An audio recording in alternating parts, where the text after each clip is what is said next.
Namaste, dear students, and welcome to the first session of Indian Polity. And this is our module, Constitution of India.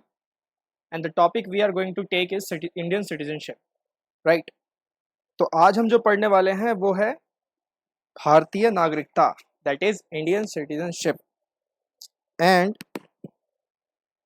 today we are going to cover every detail, minor detail, every aspect from the exam perspective of Indian citizenship. So let's move ahead and start our work for today.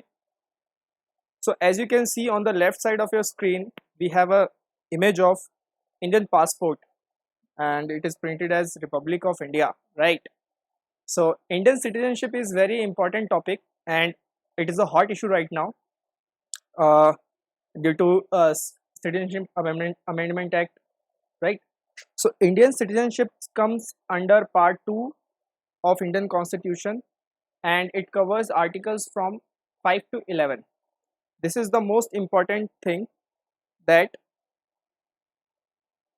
this covers part 2 article 5 to 11. Now what is a person in respect with law, with respect to a law? अगर हम कानून के हिसाब से देखें तो एक person क्या हो सकता है? तो a person is divided into two parts, that is he must be a citizen or he must be an alien or you can say or a foreigner, right? So जो भारत का नागरिक है उसे हम सिटीजन बोलेंगे और जो बाहर साइड से है फॉरेनर है, ठीक है, उसे हम एलियन बोलेंगे. तो पर्सन इज डिस्ट्रीब्यूटेड और classified in two parts, citizen and and alien. This is citizen and this is alien, right? Now next इनका डिफरेंस समझते हैं. सिटीजन में क्या होता है कि they have fundamental rights, right?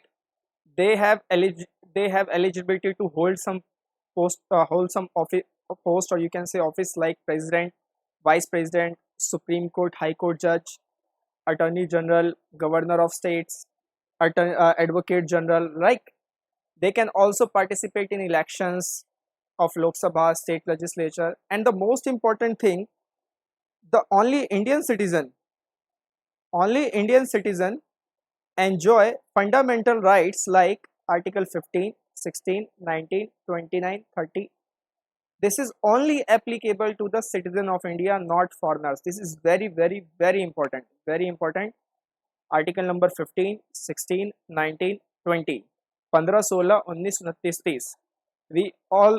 We are going to read all of these articles, right? एक एक करके हम सभी इन सबको पढ़ेंगे. So this is the most important कि जो इंडियन सिटीजन हैं उन्हें जो फंडामेंटल राइट्स मिलते हैं, तो सिर्फ जो उन्हें फंडामेंटल राइट्स मिलते हैं, not applicable to the foreigners और aliens, that is article 15, 16, 19, 29, 30. Must remember, must remember, must remember, right? अब बात करते हैं एलियन पे.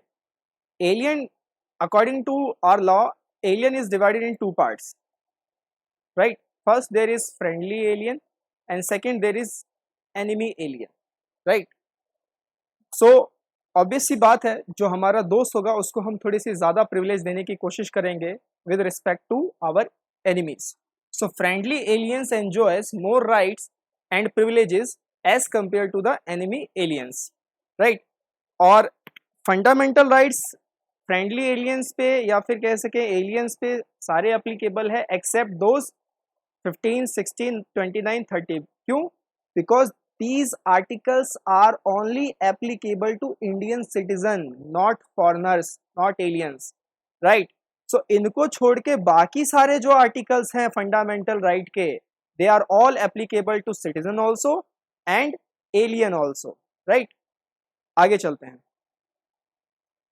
Next we have nature of citizenship, that is what kind of nature we have in our citizenship.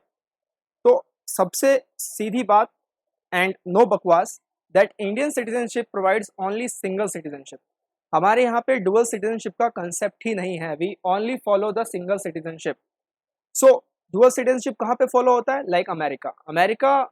In America they are going to follow dual citizenship, but in India we have single citizenship. And also there is most important thing that we do not have to acquire a separate citizenship for states, right? सो हमारा जो federal structure है और जो America का federal structure है उसमें थोड़ा सा डिफरेंस है, वो हम आगे देखेंगे। आने वाले लेक्चर्स में हम उसको कवर अप करेंगे। फेडरलिज्म हमारा एक अलग से टॉपिक रहेगा। So let's move ahead to the next point, and our next point is, as we all know, previous slide में मैंने आपको बताया था, ये रहा प्रीवियस स्लाइड, कि आर्टिकल 5 से 11 इंडियन सिटीजनशिप को डिवोटेड है। इसमें जो भी बातें मेंशन है वो सारी की सारी इंडियन सिटीजनशिप पे लागू होती हैं। So article 5 to 8 suggest the ordinary provisions of Indian citizenship. उसमें ऐसा नहीं है कि उन लोगों ने बहुत ज़्यादा डिटेल में चीज़ें लिखी गई हैं, they only give a basic structure how to become Indian citizen, right.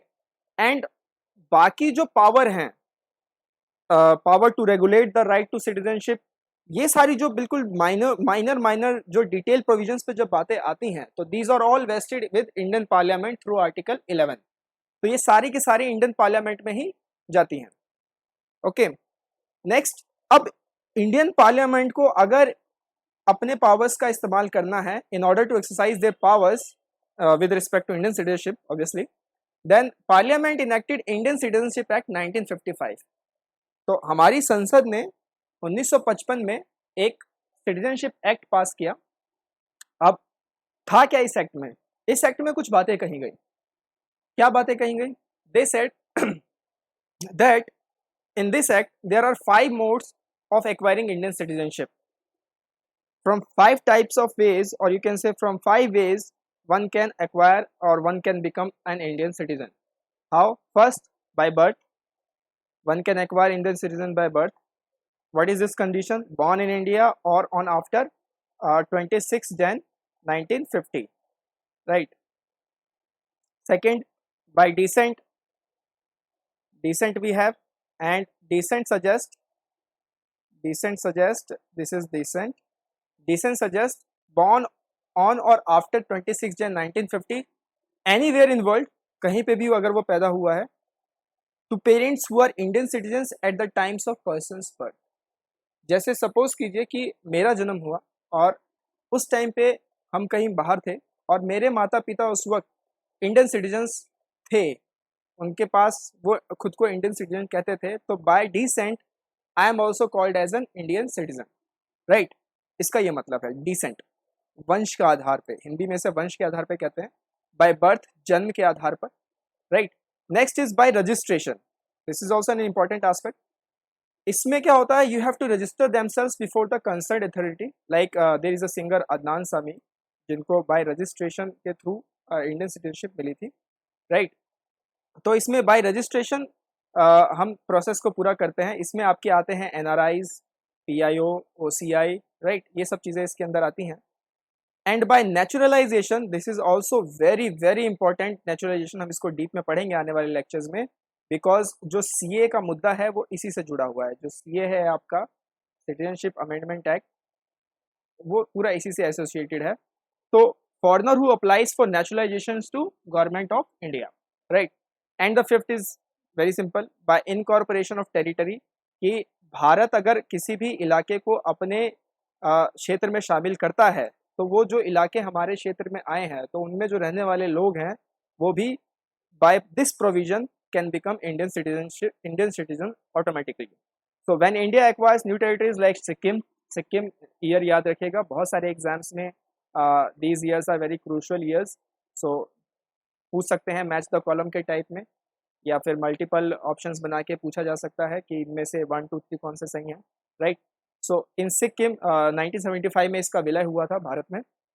Dadar and Nagar Haveli 1961, Goa Daman and Diu 1961, Puducherry 1962।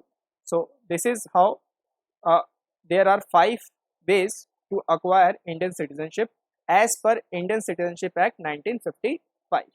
Okay, let's move ahead to our next slide. Next slide again says, now अब ये जब एक्ट बना तो इसमें हमने कुछ अमेंडमेंट्स किए। क्या थे वो अमेंडमेंट्स? 1986 में ये अमेंडमेंट्स हुए थे, और संशोधन जिसे हिंदी में कहते हैं।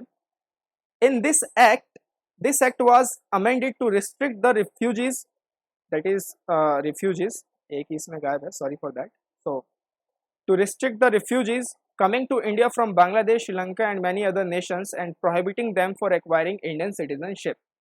तो जो लोग जो रिफ्यूजीज आ रहे थे उनको रोकने के लिए इसमें अमेंडमेंट किया गया था कि आप भारत के ऐसे सिटीजनशिप ऐसे नहीं ले सकते. It states that by citizens of India by birth must have either of their parents as an Indian citizen.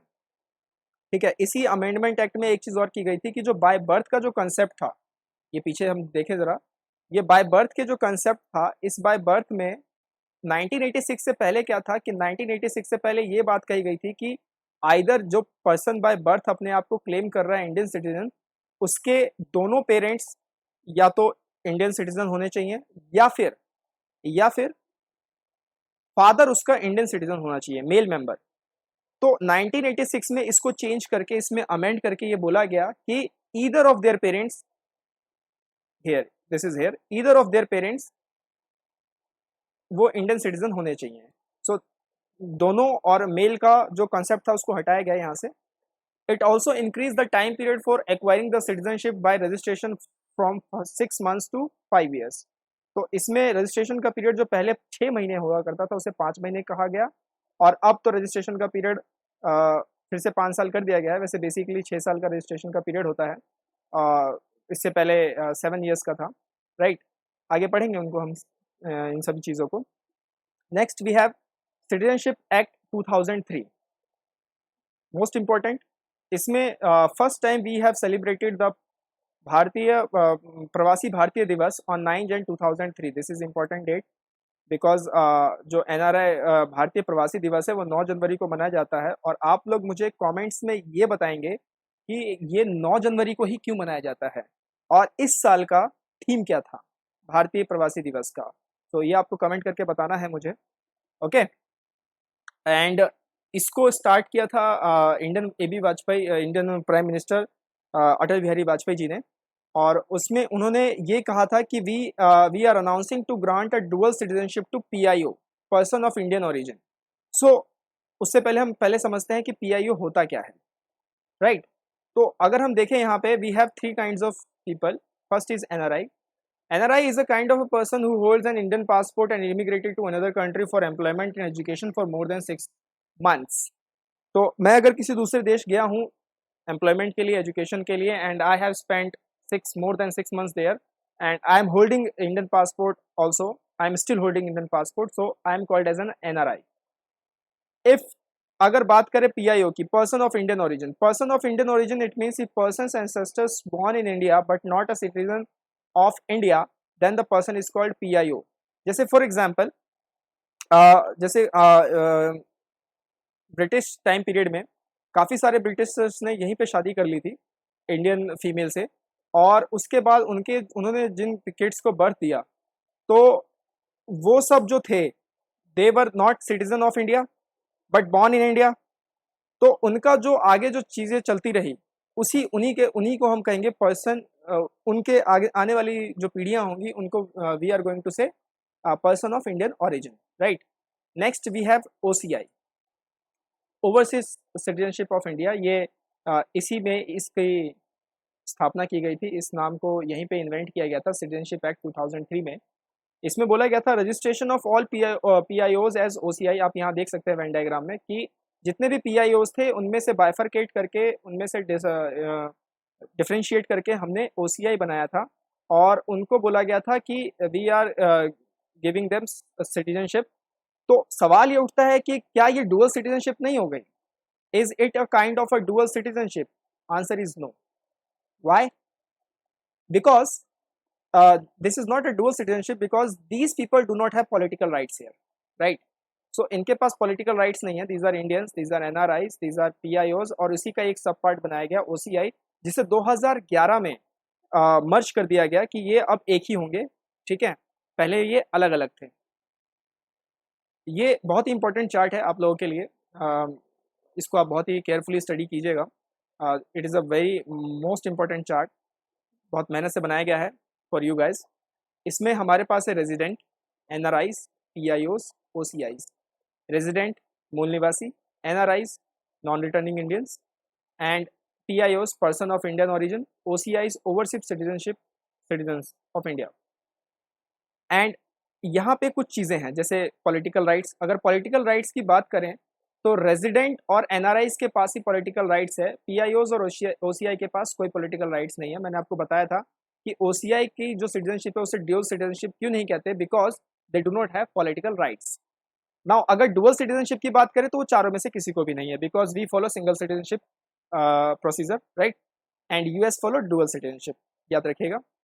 Now visa required resident के लिए तो जरूरी नहीं है, एनआरआईज नो, पीआईओज नो, ओसीआईज को लाइफ लॉन्ग वीजा मिलता है, right. Can acquire agriculture land, तो रेजिडेंट कर सकते हैं, एनआरआईज भी कर सकते हैं, बट पीआईओज और ओसीआई एग्रीकल्चर लैंड को एक्वायर नहीं कर सकते इंडिया में। Indian passport, can hold Indian passport, resident कर सकते हैं, एनआरआईज कर सकते हैं, पीआईओज और ओसीआईज इंडियन पासपोर्ट होल्ड नहीं कर सकते। Invest in India, all of them, right. Chart आपको समझ में आया होगा, इसे याद कर लीजिएगा, बना लीजिएगा बहुत अच्छे से, it's a very important one.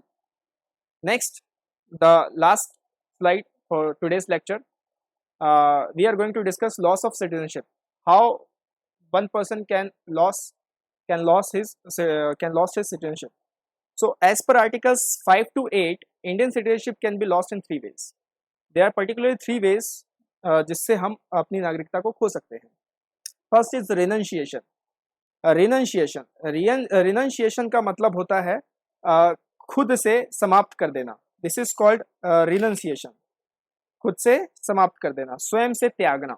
अगर मैं पर्टिकुलरली हिंदी में बात करूं तो refutes Indian citizenship voluntarily, right. Next is termination. Termination it is called समाप्त हो जाना, ये ऑटोमेटिक हो जाता है। इफ आई टेक और acquire the citizenship of another country, then the citizenship of India will get cancelled out, okay, will get terminated. So this is called termination, it is an automatic process. Next is deprivation.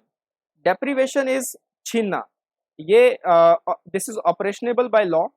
So parliament इसमें major role play करती है। तो parliament can by law deprive any person of his citizenship if they are satisfied that citizenship acquired by fraud and false methods। पहला तो condition यही है deprivation का कि someone has acquired the Indian citizenship by fraud and false methods under Article 10 of Indian Constitution, right। दूसरा क्या है, दूसरा जो इसमें प्रोसेस है वो ये है कि citizen has shown disloyalty to constitution और citizens has unlawfully traded or communicated with the enemy during a war or a citizen। तो वो संविधान के प्रति डिसलॉयल रहा, उसने लॉ के अगेंस्ट जाके कुछ चीज़ें ट्रेड की, कम्युनिकेट किया एनिमी के साथ ड्यूरिंग अ वॉर टाइम। और वो सिटीजन जिसको भारत की नागरिकता बाय रजिस्ट्रेशन एंड नेचुरलाइजेशन के थ्रू मिली है and has been imprisoned in any country for 2 years, 2 साल के लिए या उससे ज़्यादा समय के लिए वो वहाँ पे कैद है किसी दूसरे देश में, और वो भारत का नागरिक है by the process of registration और naturalisation, then his citizenship will get deprived, right। next is एक और प्रोसेस है इसमें, तो citizen has been ordinarily resident out of India for 7 years consequently। अगर वो लगातार 7 साल भारत से बाहर रह रहा है तो उसकी नागरिकता को ऑटोमेटिकली छीन लिया जाता है, डिप्राइव कर लिया जाता है। So these are the methods. First कि अगर कोई फ्रॉड एंड फॉल्स मेथड्स है, पहला। दूसरा डिसलॉयल्टी टू कॉन्स्टिट्यूशन। तीसरा unlawful traded communicated with enemy during a war. चौथा has been imprisoned for more than 2 years in any other country and if he acquire his Indian citizenship by registration and naturalisation. And पांचवा, citizen has been ordinary resident out of India for 7 years continuously. तो ये सारे process है जिससे हम अपनी नागरिकता को खो सकते हैं। नाउ अब एक सवाल है, यहाँ पे हमारा एस्पिरेंट है, वो सोच रहा है और वो कह रहा है, वो सवाल उसने उठाया है, what happen to the children of a person who renunciate his Indian citizenship.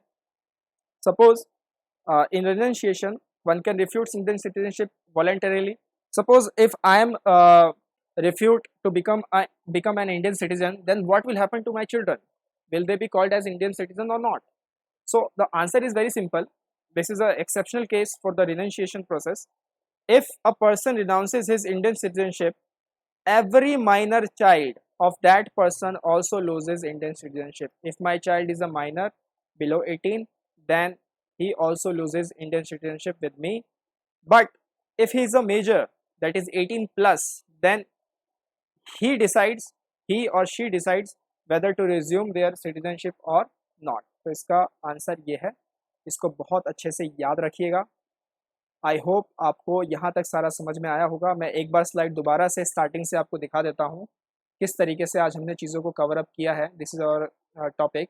हमने पहले बात की what is a person, difference between citizen and alien, और क्या वो राइट्स है, फंडामेंटल राइट्स है जो सिर्फ और सिर्फ भारतीयों को मिलते हैं, वो फॉरेनर्स पे एप्लीकेबल नहीं होते. We also know about that. Next हम सिंगल सिटीजनशिप को फॉलो करते हैं. उसके बाद इंडियन सिटीजनशिप एक्ट में हमने 5 तरीके के मोड्स पढ़े, by birth, bye decent, bye registration, bye naturalisation and bye incorporation of territory. इनके थ्रू हम लोग इंडियन सिटीजनशिप एक्वायर कर सकते हैं.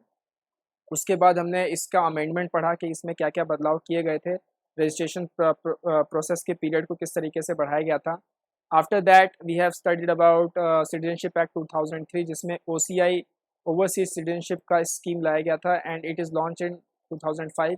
साथ ही साथ हमने भारतीय प्रवासी दिवस को भी देखा. और I had asked a question to all of you guys that why it is celebrated on 9 January, कोई और डेट क्यों नहीं. ये सारा डिफरेंस है, इसको अच्छे से आप देख लीजिएगा बाद में रिवाइंड करके कि what is the difference between NRI, PIO and OCI. After that we have seen this chart, wonderful chart. Next this is how we are going to lose our citizenship. There are basically 3 modes और article 5 to 8 ही इसको suggest करते हैं, जिसमें deprivation के काफ़ी सारे process, हमने 5 process देखे कि किस किस तरीके से हो सकते हैं. और लास्ट में एक क्वेश्चन हमारे एस्पिरेंट के दिमाग में जो घूम रहा था उसके डाउट को भी हमने क्लियर किया है साथ में. I hope you like the video today. So we are going to meet for another lecture also very soon. और साथ ही ये these are PT's resources for you. इसको आप अच्छे से यूज़ कीजिए, अच्छे से देखिए, right? So till then, thank you very much. This is from me for today. नमस्ते, जय हिंद.